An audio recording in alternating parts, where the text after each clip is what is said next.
मध्यपूर्वेत सुरू असलेल्या युद्धाच्या झळा सर्वसामान्य नागरिकांना देखील बसायला सुरुवात झाली आहे.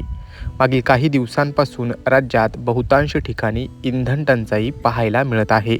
पेट्रोल पंपावर वाहनधारकांच्या लांबच लांब रांगा पाहायला मिळत आहे. जालना जिल्ह्यातील इंधनाच्या स्थितीबाबत जिल्हाधिकारी आशिमा मित्तल यांनी महत्त्वाची माहिती दिली आहे. पाहुयात कशी आहे जालना जिल्ह्यातील इंधनाची स्थिती.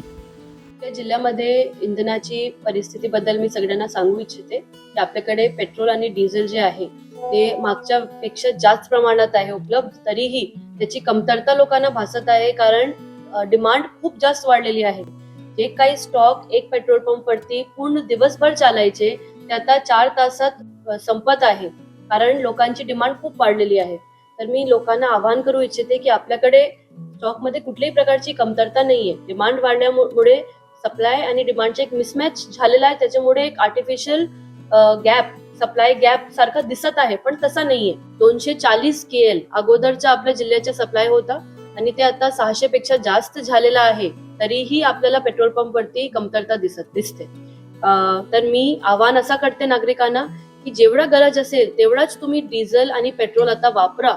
जास्त साठा करू नका. घाबरण्याची काही गोष्ट नाहीये. आपल्याकडे मनमाडला आपला फिलिंग सेंटर आहे, तिकडून आपल्याला कॉन्स्टंटली सप्लाय सुरू आहे. आणि आपला जो दुसरा प्रश्न आहे की किती पेट्रोल पंप बंद आहे, तर आपल्याकडे 177 पेट्रोल पंप जे आहे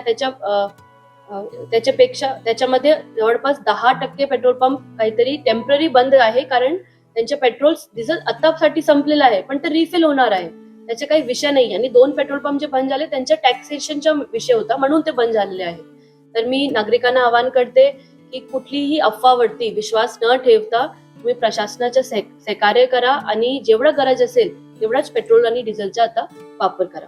काही पुरवठा विभागाने जे काही मर्यादा लावली होती ते आम्ही आता रद्द केलेली आहे, कारण त्याच्यामुळे लोकांना असं वाटू लागलंय की जास्त काही कमतरताचा आभास आहे, म्हणून अशी काही अट लावण्यात आली.